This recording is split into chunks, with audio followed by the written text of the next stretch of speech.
Her scream shattered the quiet of the dorm like a glass dropped on concrete. "That's my bed. And I'm not moving." Riley Carter stood her ground, arms crossed, her dark eyes blazing as she faced off against the stranger who just claimed her territory.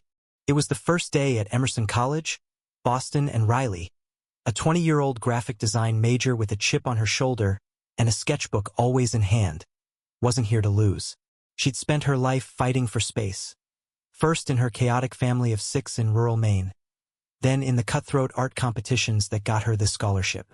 The single bed in room 312 was hers, fair and square. She'd arrived first, tossed her worn leather jacket on it, and mentally staked her claim. But the girl across from her, Lila Monroe, according to the name tag on her suitcase, didn't seem to care. Lila, also 20, a literature major with a soft southern drawl and a cascade of blonde curls, stood just as tall, her green eyes narrowing. "I'm sorry, darlin', but I was assigned this room, and that bed's the only one here. You want to talk to the RA?" Her voice was honey-sweet but edged with steel, like a blade wrapped in velvet. Riley smirked, stepping closer. "RA? Nah, I settle things myself." Lila didn't flinch, her lips curling into a half-smile that was equal parts challenge and charm. "Oh, sugar, you're gonna regret that." The air crackled between them, the kind of tension that could spark a fire or a lifelong feud. Around them, the dorm room was a mess of half-unpacked boxes, fairy lights dangling from Lila's suitcase, and Riley's sketches scattered across the desk. Outside, the September breeze carried the scent of fallen leaves and the distant hum of campus life. But in here, it was just the two of them, two strangers locked in a battle over a twin-sized mattress, and something deeper neither could yet name. Riley had grown up in a small fishing town where different was a dirty word. She'd known she was a lesbian since she was 14, but she'd kept it locked tight, her heart a fortress against the whispers and judgment. Art was her escape, her way of screaming without making a sound. Emerson was supposed to be her fresh start, a place where she could be herself without apology. But now, facing Lila, she felt that familiar need to prove herself, to claim her space and not back down. Lila, on the other hand, had come from Savannah, Georgia, where her charm and quick wit had always smoothed her path. She'd been out since high school, proud and unapologetic, though not without scars from those who tried to dim her light. Literature was her refuge, stories her way of understanding a world that didn't always understand her.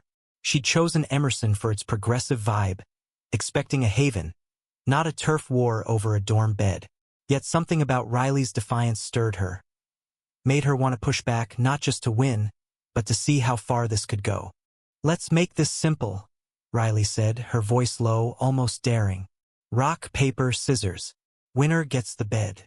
Lila laughed, a sound like wind chimes in a storm. "You think I'm gonna leave my fate to a kid's game? Try again." "Then what?" Riley shot back, stepping so close their shoes nearly touched. "You want to wrestle for it?" Lila's eyes flickered with something, amusement, maybe, or intrigue.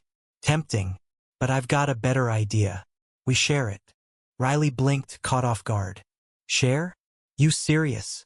"Dead serious." Lila's smile was a challenge now, her gaze unwavering. "Unless you're scared." The word scared hit Riley like a slap. She wasn't scared of anything. Not her past, not this girl, not the way her heart was suddenly racing for reasons she couldn't quite pin down. "Fine," she said, her voice steady despite the storm inside. "We share. But don't think this means I'm giving in." Lila tilted her head, her curls catching the sunlight. "Oh, Riley, I wouldn't dream of it." That night, they pushed the bed against the wall, each claiming a side, their bodies inches apart under the same blanket. The mattress was too small, the room too warm, and the silence too loud. Riley lay awake, staring at the ceiling, hyper-aware of Lila's breathing beside her. She told herself it was just a bed, just a stupid fight. But as the hours ticked by, she couldn't shake the feeling that this was the start of something bigger, something that might break her or make her whole.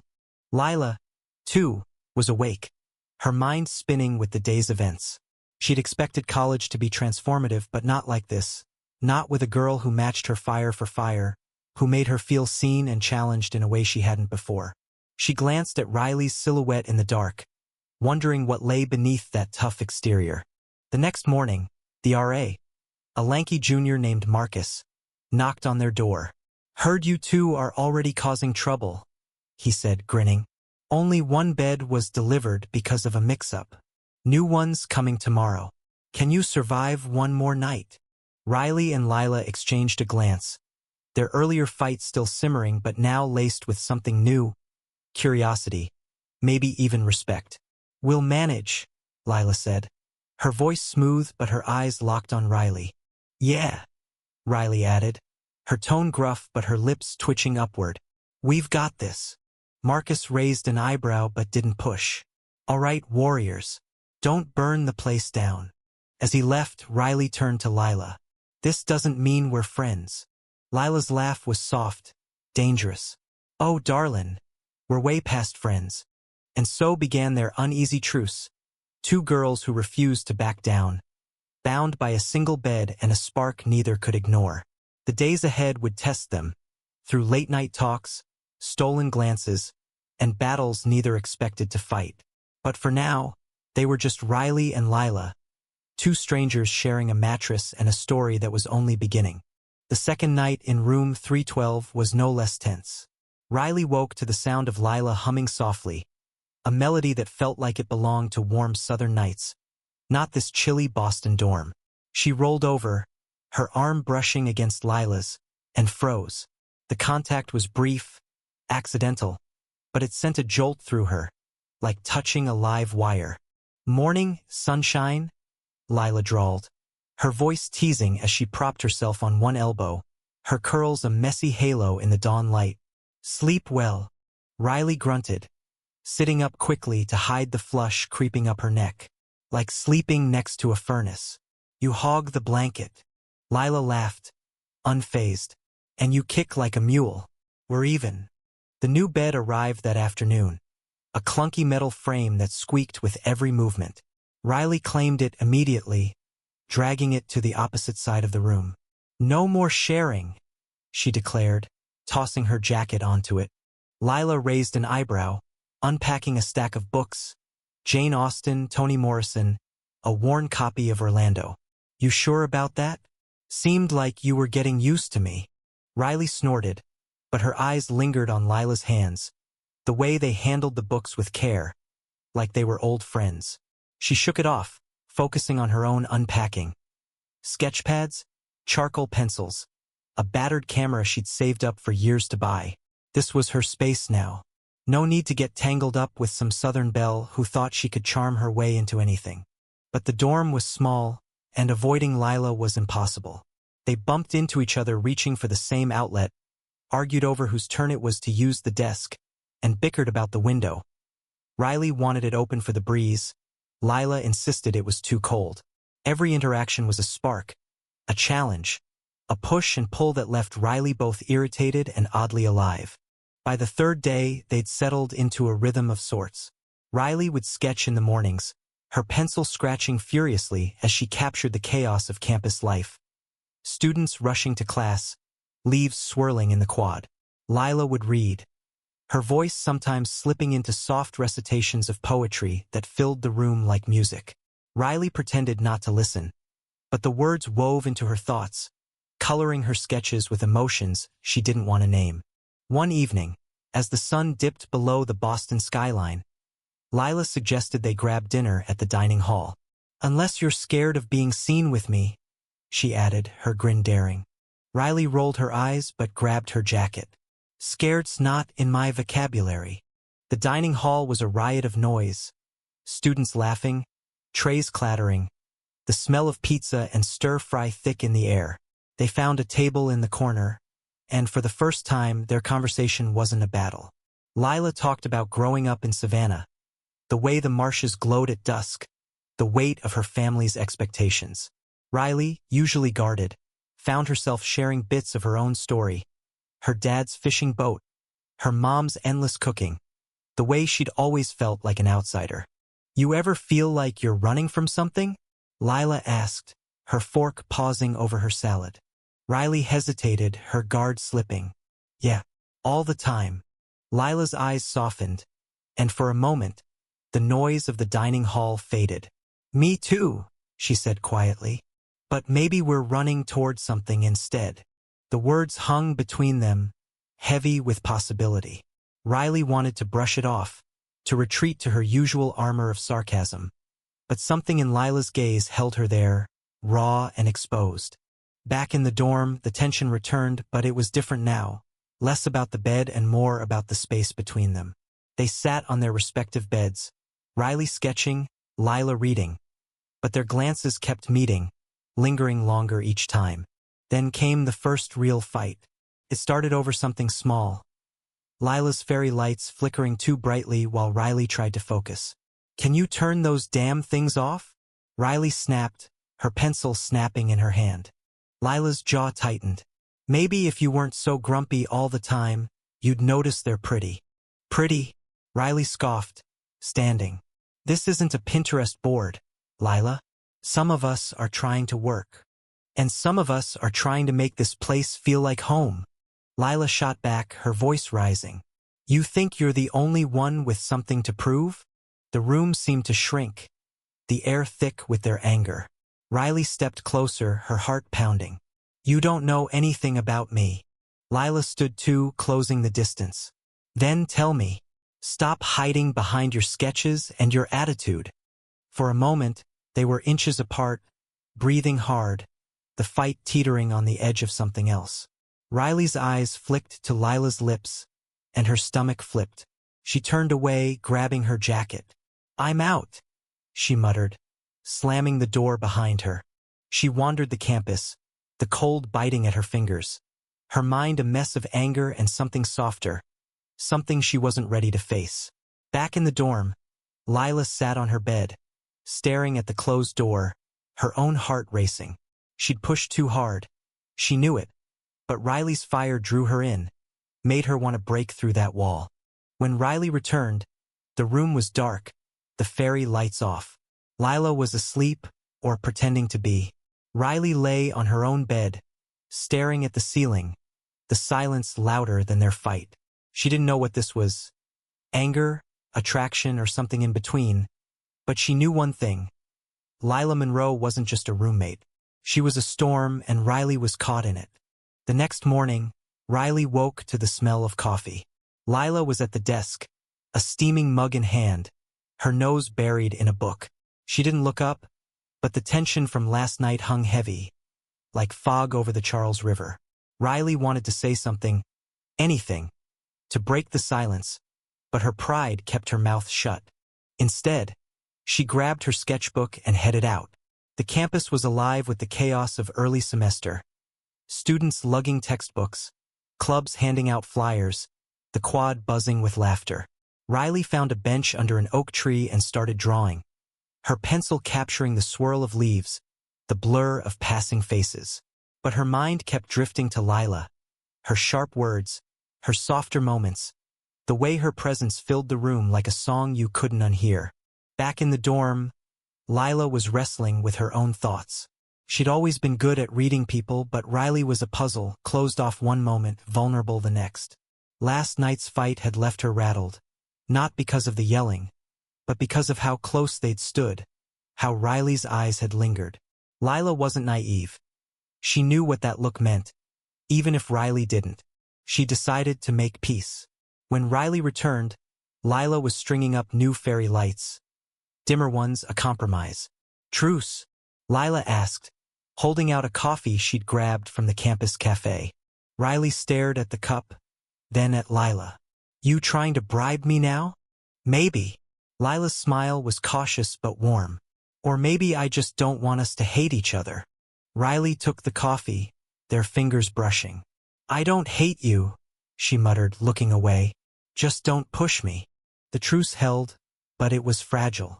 Over the next week, they navigated their shared space like dancers avoiding each other's steps.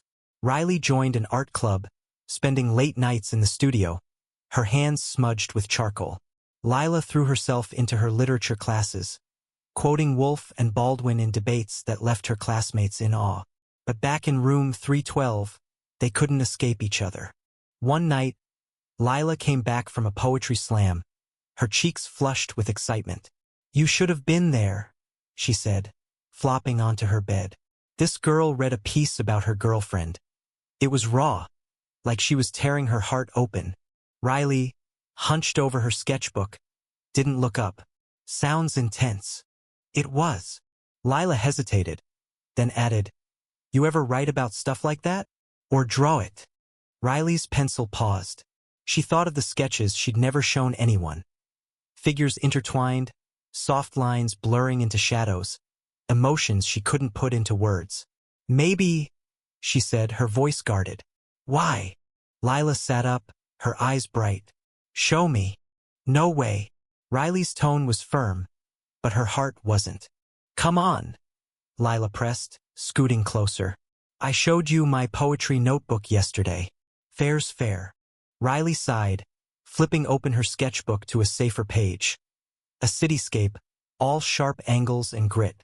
Lila leaned in, her shoulder brushing Riley's, and for a moment, they were just two girls sharing a piece of art.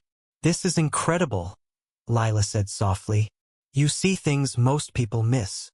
Riley's throat tightened. No one had ever said that about her work, not like that. "It's just a drawing," she mumbled. But Lila's gaze held hers, steady and searching. The moment broke when Lila's phone buzzed. A text from a friend inviting her to a campus pride event.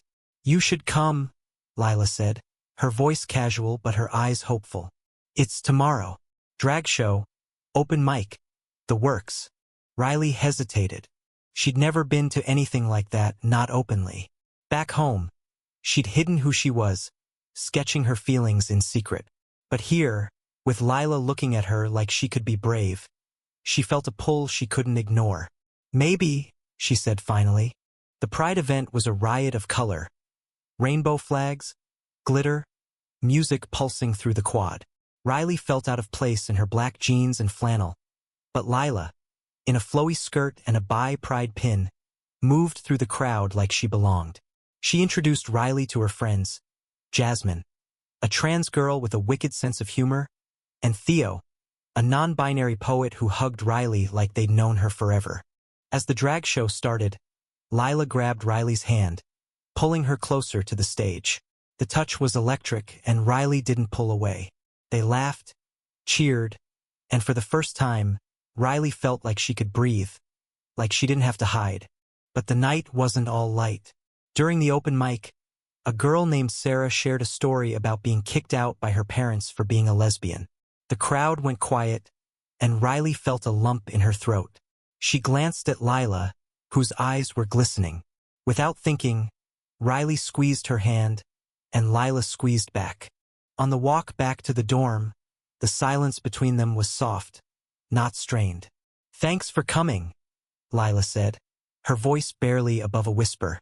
"It meant a lot." Riley nodded, her heart full. "Yeah, it was good." Back in their room, they sat on Lila's bed, the fairy lights casting a warm glow. Lila pulled out her poetry notebook, reading a piece she'd written about love. Messy, real, unapologetic. Riley listened, her walls crumbling with every word. When Lila finished, Riley didn't know what to say, so she just leaned closer, their shoulders touching.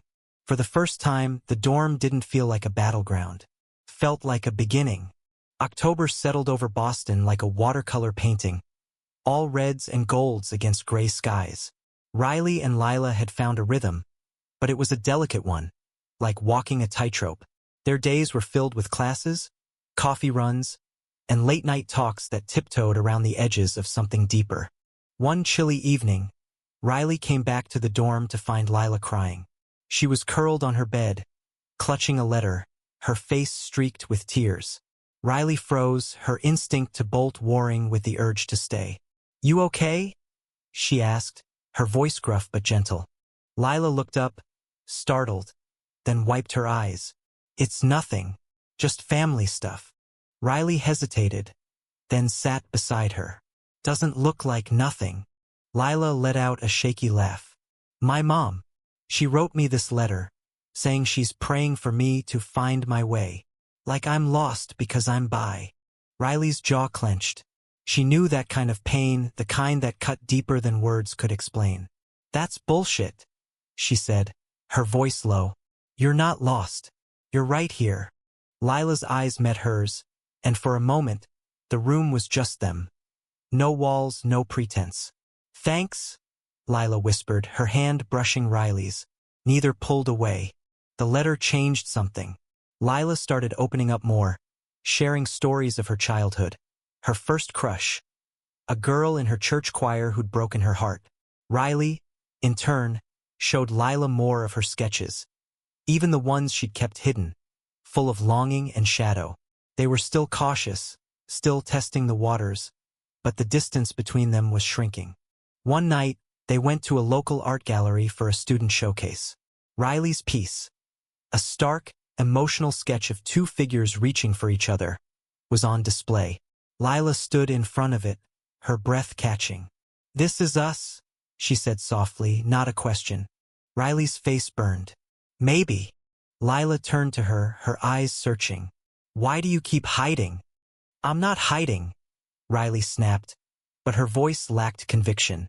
She was hiding from herself, from the pull she felt toward Lila, from the fear of what it meant. Lila stepped closer, her voice low. "You don't have to be afraid. Not with me." The words hit Riley like a wave, and she wanted to run, to fight, to do anything but face the truth in Lila's eyes. Instead, she stayed, her heart pounding as Lila's hand found hers. They stood there, surrounded by art and strangers, but it felt like they were alone in the world. Back at the dorm, the air was charged. Lila sat on Riley's bed, her knees tucked under her, and read a poem she'd written that day. It was about a girl with fire in her eyes, a girl who fought the world but softened in the dark. Riley listened, her chest tight, knowing the poem was about her. When Lila finished, Riley didn't think. She just acted. She leaned forward, her hand cupping Lila's cheek, and kissed her. It was soft at first, tentative, then deeper like a dam breaking. Lila kissed her back, her fingers tangling in Riley's hair, and for a moment, everything made sense. But when they pulled apart, Riley's old fears rushed in. "This doesn't mean anything," she said quickly, standing. "I just got caught up." Lila's face fell, but she nodded. "Okay," she said, her voice steady but hurt. "If that's what you want." Riley wanted to take it back, to say she didn't mean it, but her walls were up again, stronger than ever. She grabbed her jacket and left, the cold night air stinging her face as she walked aimlessly across campus. Lila stayed behind, staring at the door, her heart aching. She'd felt it. The truth in that kiss, the way Riley had let her guard down, even for a moment. But she wouldn't push. Not yet. The next day they barely spoke. Riley buried herself in her art, Lila in her books. The dorm felt smaller, the silence heavier. But neither could ignore the shift. The kiss had changed everything, and there was no going back. By the end of the week, they were invited to a Halloween party by Jasmine and Theo.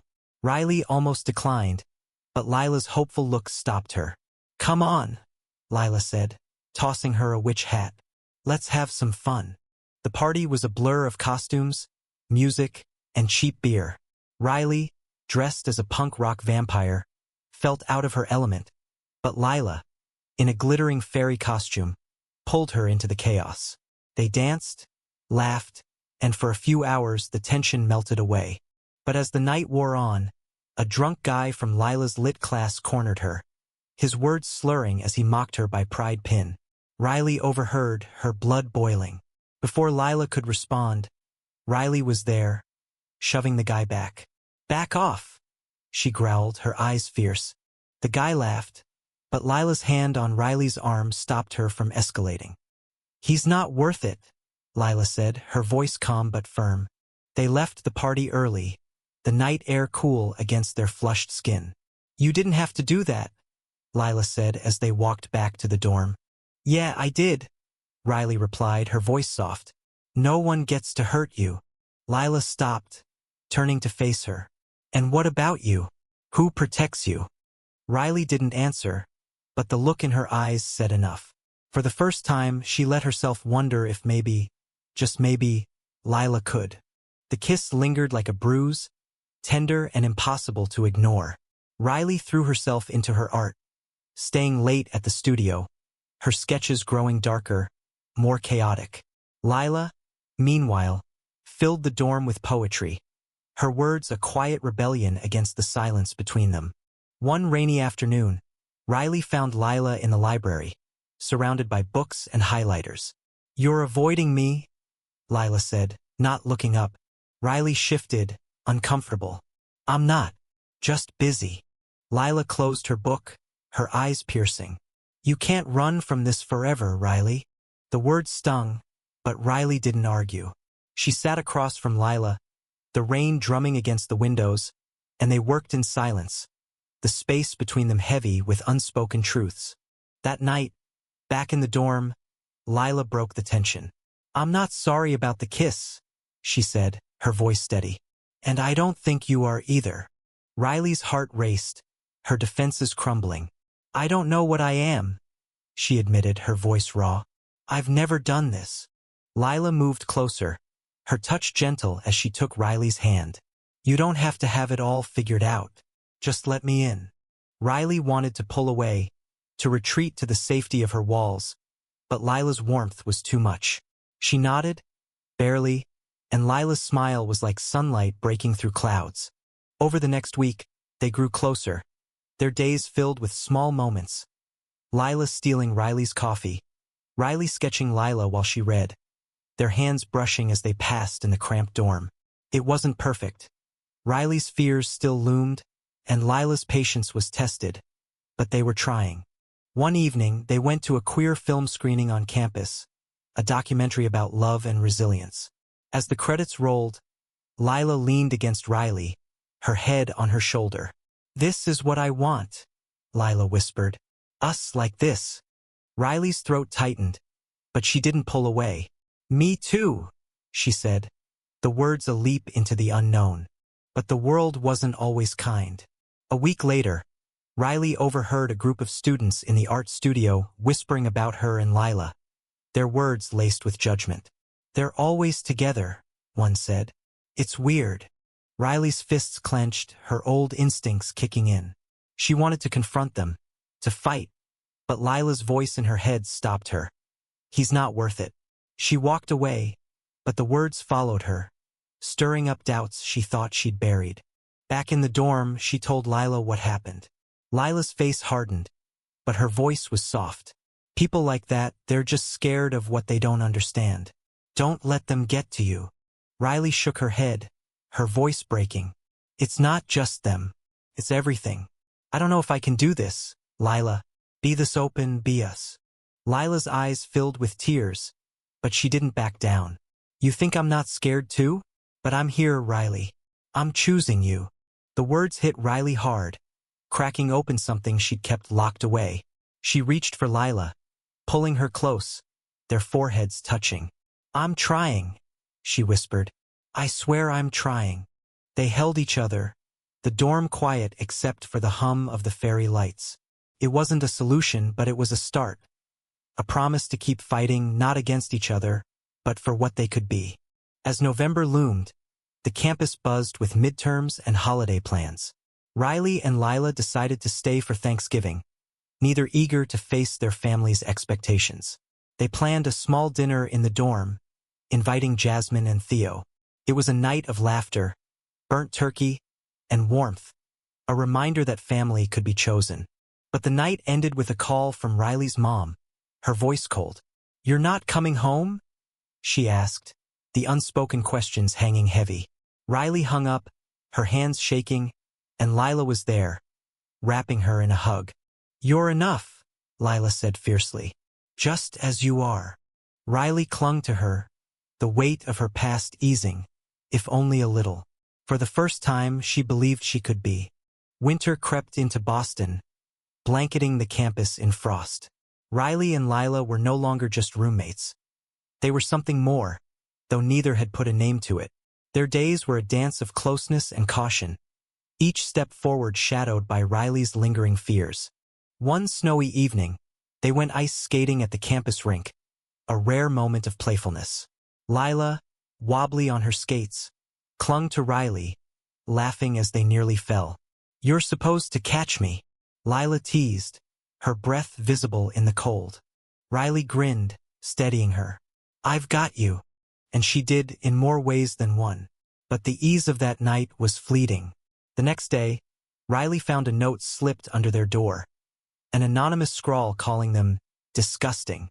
Her stomach churned, memories of her hometown's judgment flooding back. She crumpled the note, but Lila saw it. "Don't let it win," Lila said, her voice fierce. "They don't get to define us." Riley nodded, but the note lingered, a reminder of the world's cruelty. She threw herself into her art, her sketches growing bolder, angrier. Lila noticed, but instead of pushing, she gave Riley space, filling the dorm with music and poetry to lighten the mood. One night, Lila convinced Riley to attend a campus queer alliance meeting. It was a small group, cozy and welcoming, but Riley felt exposed, like everyone could see her fears. The discussion turned to coming out, and Riley stayed quiet, her hands clenched.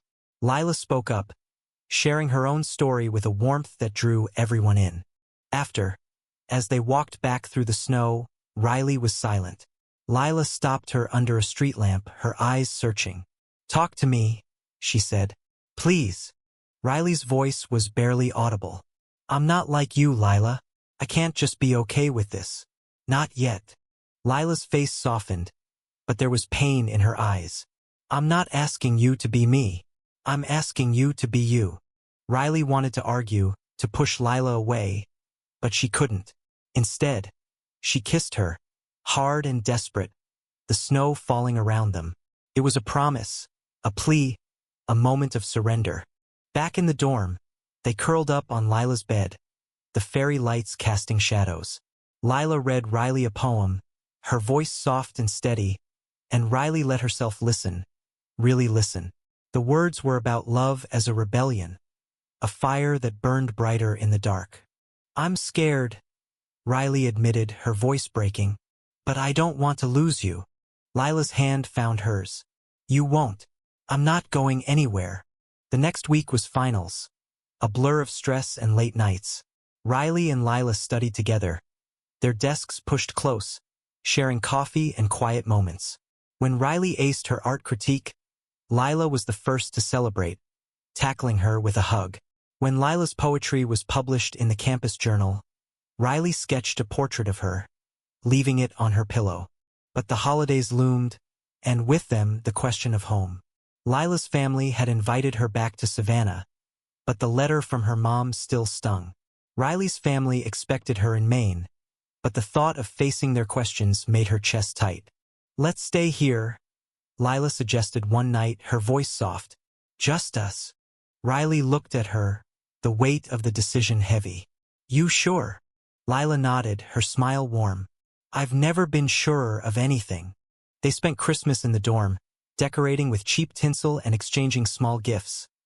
Lila gave Riley a leather-bound sketchbook. Riley gave Lila a bracelet woven from thread she'd dyed herself. It was simple, imperfect, but it felt like home. As the new year approached, Riley felt a shift. She wasn't fearless, but she was trying, and with Lila by her side, that was enough. They stood on the dorm roof, watching fireworks light up the Boston sky, their hands intertwined. "To us," Lila said, raising an imaginary glass. Riley smiled, her heart full. "To us." January brought a bitter cold, but room 312 was warm with the life Riley and Lila had built. They were a couple now, though the word felt too small for what they shared. Their days were filled with stolen kisses, late-night talks, and the quiet comfort of each other's presence. But the world outside their dorm wasn't as kind. A campus protest erupted over a professor's anti-LGBTQ comments, and Riley and Lila found themselves at the heart of it. Lila, ever outspoken, joined the organizers, her voice ringing out at rallies. Riley, less comfortable with crowds, supported her from the sidelines, her sketches capturing the passion and pain of the moment. One evening, After a particularly heated rally, they returned to the dorm exhausted. Lila flopped onto Riley's bed, her face flushed. "I can't believe people still think like that," she said, her voice shaking. "Like we're wrong for existing." Riley sat beside her, her hand finding Lila's. "They're the ones who were wrong. You were amazing out there." Lila smiled, but it was tired. "I just want a world where we don't have to fight so hard." Riley pulled her close, their foreheads touching. "We'll get there. Together." The protest brought them closer, but it also exposed their differences. Lila thrived in the spotlight, her words a weapon against hate. Riley preferred the quiet rebellion of her art, her sketches a silent scream. They argued sometimes, Lila pushing Riley to be more open, Riley urging Lila to slow down. But each fight ended with them tangled in each other's arms, unwilling to let go. One night, Lila suggested they visit a queer bookstore in Cambridge. It was a cozy place, shelves overflowing with stories of love and resistance. Riley found a graphic novel about two women finding each other, and Lila bought it for her, her smile soft. "This is us," she said, echoing their moment at the art gallery. Riley blushed, but she didn't argue. She was starting to believe it. Back at the dorm, they read the novel together, laughing and crying at the familiar emotions. It was a small moment, but it felt monumental.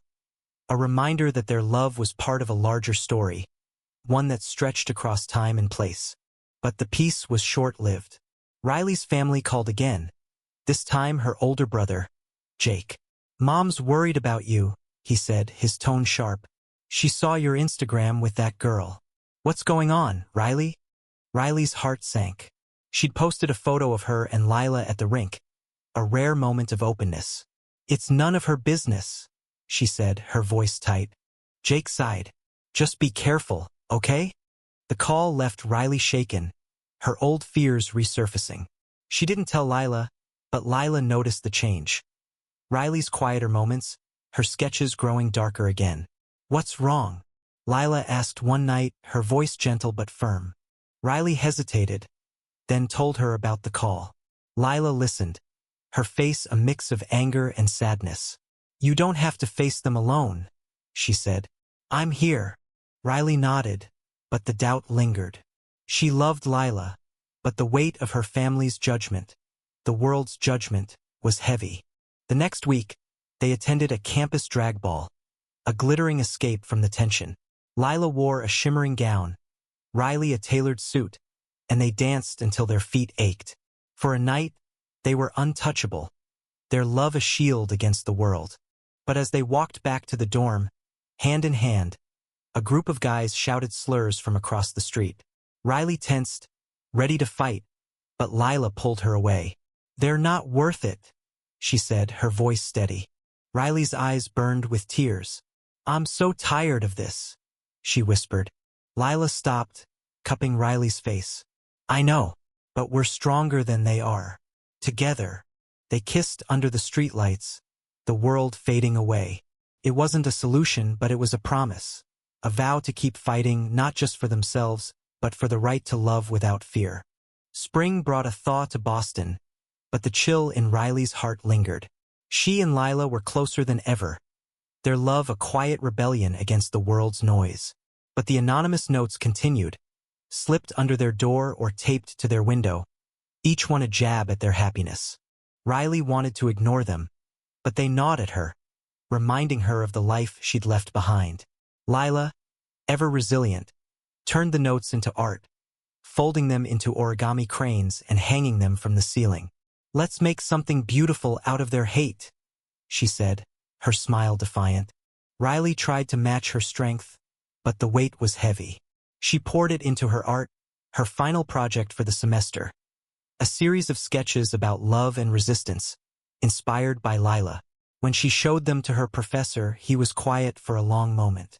"This is powerful, Riley," he said. "You're telling a story the world needs to hear." The praise meant everything, but it was Lila's reaction that mattered most.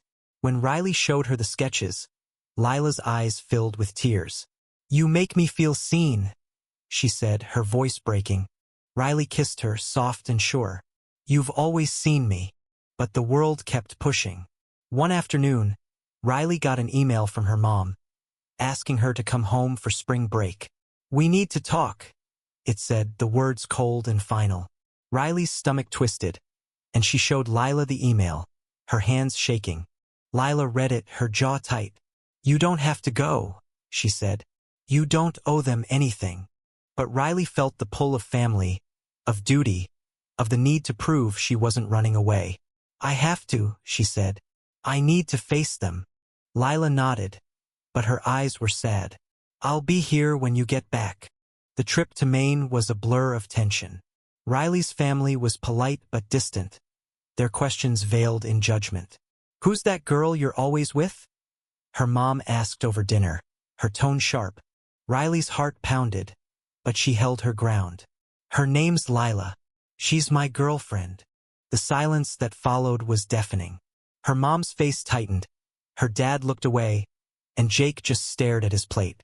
Riley left the next day, her chest heavy but her resolve stronger. She wasn't hiding anymore. Back at Emerson, Lila was waiting, her arms open. Riley fell into them, the weight of the trip easing. "How was it?" Lila asked, her voice soft. "Awful," Riley said, but she smiled. "But I told them about us."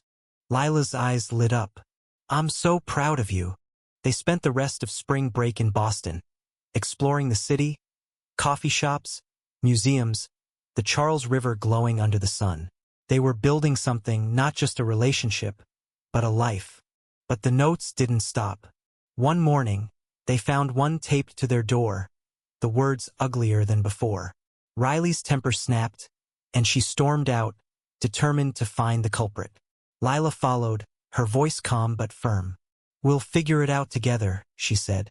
They went to Marcus, the RA, who promised to investigate. But the real victory came when they decided to host an open mic night in their dorm, a space for queer students to share their stories. It was a risk, but it was theirs.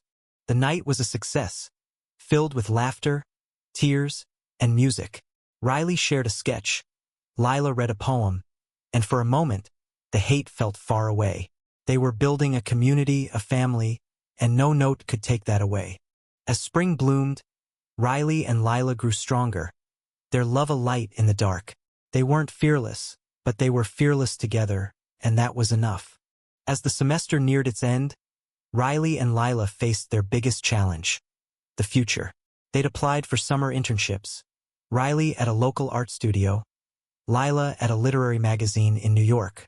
The possibility of distance loomed, a shadow over their days. One evening, they sat on the dorm roof, the Boston skyline glittering below. "What happens if we're apart?" Riley asked, her voice quiet. Lila took her hand, her thumb tracing circles. "We'll make it work. Love doesn't stop for distance." Riley wanted to believe her, but the fear was there, sharp and real. She'd never loved anyone like this, never let anyone in so deep. The thought of losing Lila was unbearable. They threw themselves into their final projects, their passion a way to drown out the uncertainty. Riley's art series was chosen for a campus exhibition, and Lila's poetry was featured in a national anthology. They celebrated each other's successes, their pride a quiet strength. But the notes continued, growing bolder. One was left on Riley's sketchbook, calling her art sinful. She wanted to burn it, but Lila stopped her. "Let's use it," she said. "Show them we're not afraid." They created a joint project for the exhibition, a mix of Riley's sketches and Lila's poetry, a story of their love woven into art. The opening night was packed, the room buzzing with students, professors, and strangers. Riley's hands shook as she stood beside Lila, but Lila's presence steadied her. The response was overwhelming. People cried, hugged them, shared their own stories. But not everyone was kind. A group of students whispered in the corner, their eyes cold. Riley tensed, but Lila squeezed her hand. "We're winning," she whispered. After the exhibition, they walked back to the dorm, the night air cool and quiet. "I'm scared," Riley admitted, her voice breaking. "About the summer, about us." Lila stopped, turning to face her. I'm scared too. But I love you, Riley. That's not going away. Riley's breath caught. It was the first time Lila had said it, the words raw and real. I love you too, she said, her voice trembling. They kissed, slow and deep, the world falling away. It was a promise, a vow to fight for each other no matter what. The next day, they got news. Riley's internship was confirmed in Boston, but Lila's was in New York. The distance was real now, a 3-hour train ride that felt like a chasm. They spent their last weeks together making plans, weekend visits, video calls, letters. The final night in the dorm was bittersweet. They pushed their beds together, just like that first night, and lay side by side, their hands intertwined. We started here, Lila said, her voice soft. And we're not ending here. Riley nodded, her heart full. We're not ending at all. As they packed up the dorm, they found the first note they'd received, tucked in a box. Lila laughed, folding it into a crane. Look how far we've come, she said. Riley smiled, pulling her close. Yeah, and we're just getting started. The last day in room 312 was a whirlwind of boxes, laughter, and tears. Riley and Lila packed up their lives, their hands brushing as they folded clothes and stacked books. The dorm, once a battleground, was now a sanctuary, every corner holding a memory of their journey. They stood in the empty room, the beds stripped, the fairy lights gone. This is where it all started, Riley said, her voice thick. Lila smiled, her eyes bright. Over a stupid bed. They laughed, the sound echoing in the bare space. But the laughter faded as they faced the reality of summer. Lila in New York, Riley in Boston. They'd promised to make it work, but the distance felt like a weight neither could lift. Before leaving, they went to the Charles River, sitting on the grass as the sun set. We're gonna be okay, Lila said, her hand in Riley's. We're stronger than this. Riley nodded, but her heart ached. She'd spent so long building walls, and Lila had torn them down. Now, she had to trust that their love could survive miles and months apart. The summer was hard. Riley threw herself into her internship, her art a lifeline. Lila sent her letters, poems, doodles, stories of New York, and Riley kept them in her sketchbook, rereading them on lonely nights. They video called when they could, their faces lighting up screens, but it wasn't the same as being together. One weekend, Lila surprised Riley with a visit. She showed up at the art studio, her curls wild from the train ride, and Riley's heart leapt. They spent the day wandering Boston, kissing in alleys, laughing like they'd never been apart. I missed you, Lila said, her voice breaking. I missed you more, Riley replied, pulling her close. The visit was a reminder of what they were fighting for. They made plans for the next year. Lila would transfer her internship to Boston. Riley would apply for a program in New York. They'd find a way to be together no matter what. Back at Emerson for their second year, they were assigned a new dorm, but it didn't matter. They'd learned that home wasn't a place. It was each other. The notes had stopped. The campus felt safer. And their love was a beacon, guiding them through. One night, they sat on the roof again, the city alive below. Lila pulled out a poem, her voice steady as she read about two girls who fought over a bed and found a life. Riley listened, her eyes wet, and when Lila finished, she kissed her, soft and sure. We did it, Riley said, her voice full of wonder. We made it through. Lila smiled, her hand in Riley's. And we're not done yet. Their story wasn't perfect, but it was theirs. A tale of fire and fate, of two girls who refused to back down, who chose love over fear. They'd faced the world's judgment, their own doubts, and the distance that tried to pull them apart. And they'd won not because they were fearless, but because they were fearless together. As the stars lit up the Boston sky, Riley and Lila held each other, their hearts intertwined, their future unwritten but full of promise. They'd started with a fight over a dorm bed, but they'd found something greater, a love that would carry them through whatever came next.